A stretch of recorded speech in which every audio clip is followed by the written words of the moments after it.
రాజు గురుడు, మంత్రి కుజదేవుడు, సేనాధిపతి అర్ఘాధిపతి మరియు మేఘాధిపతి చంద్రుడు, సస్యాధిపతి మరియు నీరసాధిపతి శుక్రుడు, ధాన్యాధిపతి బుధగ్రహం, రసాధిపతి సూర్యగ్రహం, రాజాది నవనాయకులలో 7 శుభులు, 2 పాపులు. రాత్రియందు రవి అర్ధాప్రవేశం, సుభిక్షం, సమస్త జీవరాశులు సుఖించును. పశుపాలకుడు, గోష్ఠాకారక ప్రాపకుడు, గోష్ఠా బ్రహ్మకర్త శ్రీకృష్ణుడే యగుడచే సుభిక్షం.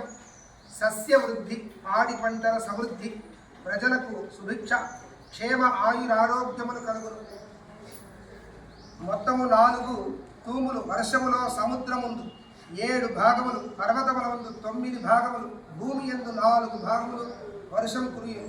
సస్యానుకూలత, వర్షములు కురియు. తెల్లని ధాన్యములు బాగా పండును. 16 వీసములకు 9 వీసములు పంట చేతికి అందును. అధిక జ్యేష్ఠ బహుళ పంచమీ నాటికి తొలకరి వర్షములు కురియును. ఈ అస్మిన్ దేశే లోక వ్యవహారతః చాంద్రమాన వషాదయం పరాభవనామ సంవత్సరః బారహస్పత్యమానేన కాశీప్రాంతే కాలయముక్తి నామ సంవత్సరః ప్రభవాది 60 సంవత్సరములలో 40వ సంవత్సరం ఈ శ్రీ పరాభవనామ సంవత్సరం. ఒక యుగమునకు 5 సంవత్సరముల చొప్పున 12 యుగములకు విభజిస్తే శ్రీ పరాభవనామ సంవత్సరము. 8వ యుగమున 5వది అనల దేవతాకమైన ఇద్వత్సర నామకములుగా కలది. ఈ సంవత్సరములలో రజిత దానము చేస్తే విశేష ఫలము వస్తుందన్నమాట.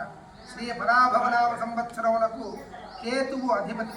తీర్థయాత్రలు చేయుట, గంగానది మొదలైనటువంటి పవిత్ర నదులలో స్నానములు చేయుట, మతపరమైన వేడుకలలో పాల్గొనుట, ధర్మం మరియు మోక్ష నియమావళిని ప్రచారం చేయుట, మోక్ష మార్గములు అన్వేషించుట, తమ పనులలో ఆలస్యం చేసుకొనుట కాకుండా